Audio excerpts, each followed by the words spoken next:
Yo, I'm Bob. Totally blind since birth into Star Wars, talking about Tales of the Jedi, the animated series of shorts that dropped on Disney Plus. More specifically, The Sith Lord. Spoilers ahead, watch the short before listening to my thoughts. That being said, jumping into it, and you were warned. So I've watched this one. I've watched The Sith Lord around 14 times.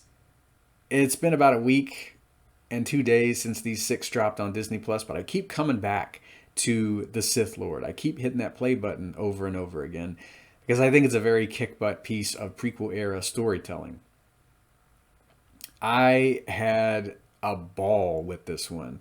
I had no idea it was going to be taking place concurrent with episode 1, The Phantom Menace, before I hit that play button on October 26th.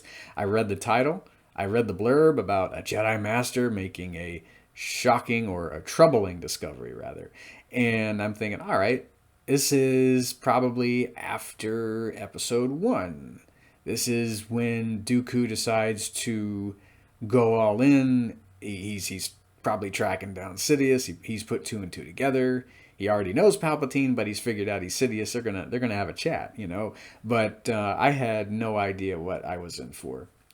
That blew my expectations into pieces and blew those pieces into tinier pieces. Boy, I really enjoyed this one. We get to see Dooku deleting the Camino archive data, which we all know he did. I remember having a buddy lean over to me about 20 years ago and watching Attack of the Clones third or fourth time, and he's like, "Yeah, I bet you Dooku did it. Dooku deleted it." And I was like, "Yeah, that's what I think too." We kind of chuckled over that, but kind of cool to see him doing the deed in animation. And then we find out from Joe Castanew that Qui-Gon's gotten back from Tatooine. He's been attacked by a Sith. That's when I knew, oh my god, this is taking place during episode 1. What the heck am I in for here? And then we get to see that heartbreaking but warm scene with Dooku and Qui-Gon and Yaddle. Unbeknownst to Dooku and Qui-Gon, this is the last time they get to talk to each other. This is before Qui-Gon takes that fateful trip to Naboo. And it's always magical to hear Liam Neeson back in the role of Qui-Gon. He's one of my favorite Jedi from the prequels, even though we really didn't get to know that much about him back in the day. I love that he's being more fleshed out now in books and TV shows and things like that. Always magical when Liam decides to reprise the role, be it in live action or animation. I mean, it all looks like Star Wars to me. So we get to see Yaddle in this short. I mean, I knew she was coming from the descriptive audio narration of the Tales of the Jedi trailer. At least I think she's described in the trailer there. But I had no idea she was going to be voiced by Bryce Dallas Howard, and I really love what Bryce Dallas Howard brought to the role. So I read about Yaddle on Wikipedia years and years ago. I wasn't able to read about her fate in Legends. I don't think they finished the Jedi Quest audiobooks. They released a couple, but I don't think they released Shadow Trap in which she sacrificed herself. I think they released like 3 or so, and then they quit making them. So I never picked them up at all because I was like, well, I mean, if I can't have all of them, I'm not going to start a series I can't finish. But I love this short because we get to see her standing up against the darkness here as best she can, and she comes across as that wise, compassionate Jedi that we know her to be in Legends. You know, you hear her talk, and you actually can imagine that fun auntie of the Jedi Council who may have snuck sweets to younglings when they weren't supposed to have any. She may have looked the other way when they pulled pranks, because you get the sense that Yaddle can be a bit mischievous too. And Bryce really brings that to the role. She's full of empathy, she's got a lot of heart, and she's exceedingly brave, as we see in the short. And yeah, when Qui-Gon hops on that lift after reassuring Dooku that, yeah, I'm going to be fine, Obi-Wan's there with me, it really tugs at your heartstrings, especially when this fond look passes over Dooku's face, and he's like, "Man, they grow up so fast, our students." And you can tell he is so proud of the man Qui-Gon has grown into. Of course, you think back to that short in which Dooku admits Qui-Gon is already a much wiser man than he is, and it's like he's looking on Qui-Gon with a fatherly pride. I mean, Jedi don't have kids, but I get the sense that Dooku maybe sees Qui-Gon as the son he never had. And after the intro rocks, we we do flash forward, and it is after Qui-Gon has fallen on Naboo, and we get that wonderful piece of music from Kevin here, and it reminds me of the music in Revenge of the Sith. I mean, it's not the same, of course, but it does remind me of when Anakin was considering what to do with the information he had about Darth Sidious. Dooku is pondering. He's by the great tree in the temple, and yes, Qui-Gon has grown into that wise Jedi, but Dooku is reminiscing about Qui-Gon when he was a kid.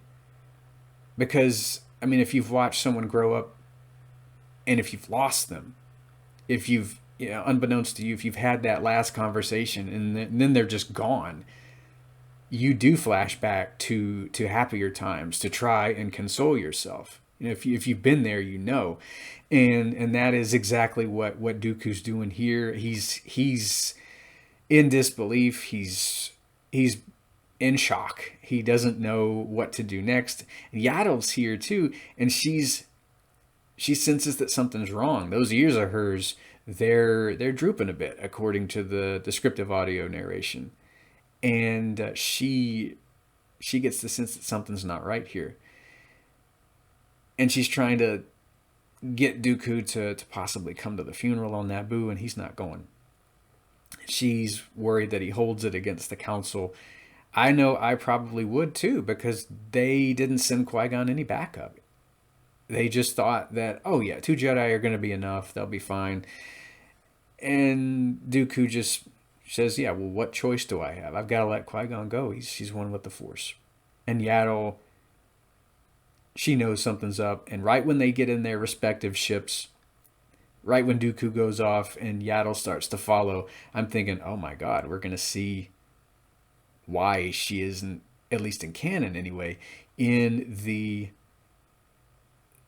stories after episode 1. Of course, we got that in Legends when she sacrificed herself to that bioweapon in order to save a planet. But I love what Dave does here in this short. I can't read that book, but here I get it described to me. I get what follows. And we get that wonderful spooky scene there where Dooku shows up to the works, right when the descriptive audio narration track described that seedy, run-down building. I was like, oh my God, we're at the works.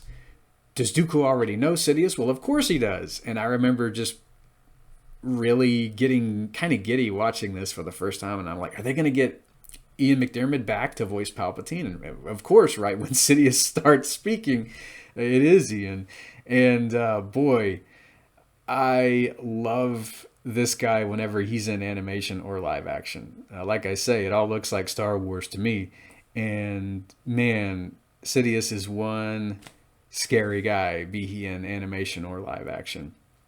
And yeah, Dooku is upset, to say the least. And you get a sense that he's at a crossroads. He is tottering on the brink, just about to pass the point of no return.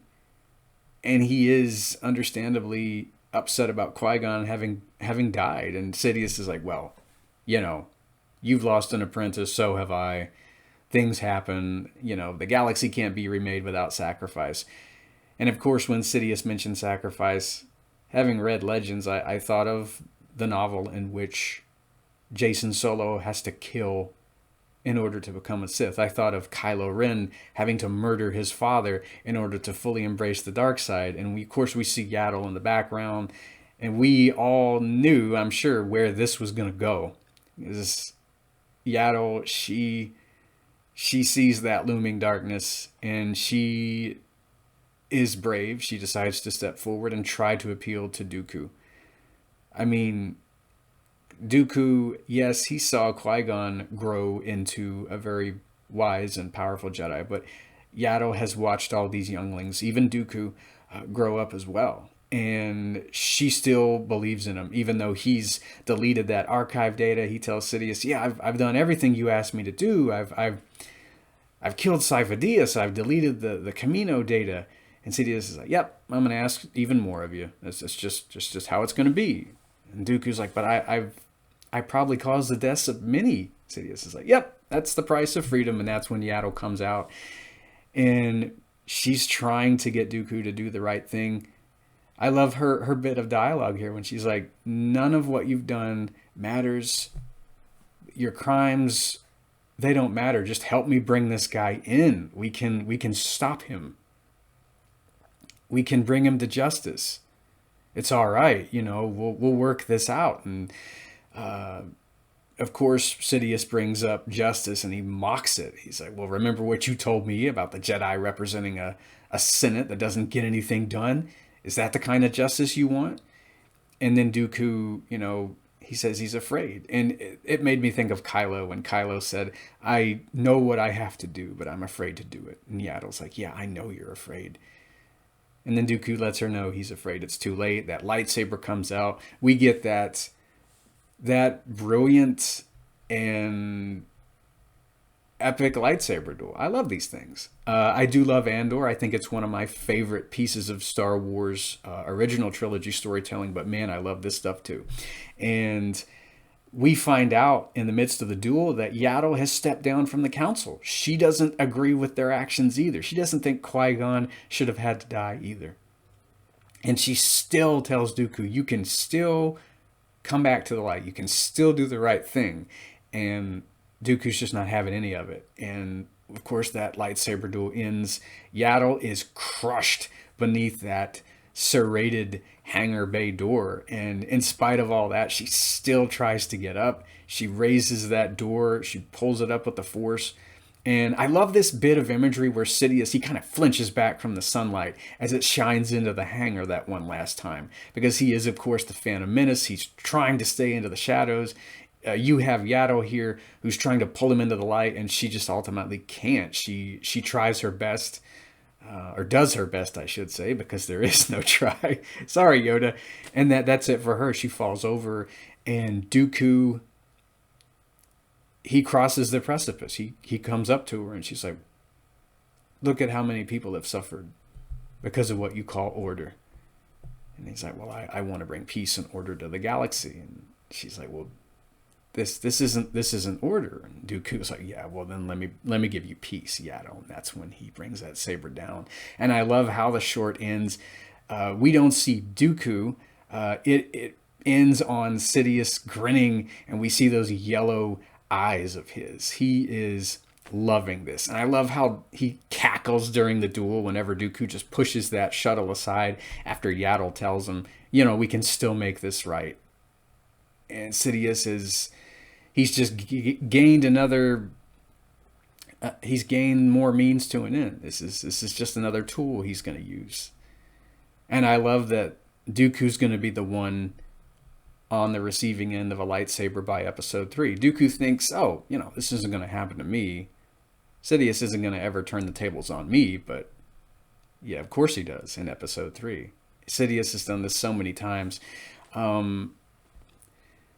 Yeah, I'm going to have to sign off here. I don't want this video to be crazy, crazy long. I know they tend to be when it comes to these episode discussions, but I'd give this one an 11 out of 10 if I could. I loved Ian McDiarmid back as Sidious, Liam Neeson, Bryce Dallas Howard. It was a very emotional, action-packed short, and I would love to see more like this. Man, I love a good lightsaber duel. So, yeah, next time we're going to be talking about Practice Makes Perfect. And I think I'll try to do the final short as well, since they're both pretty short and sweet. So be here for those. May the Force be with you. stay in the light, and I'll hear you next time.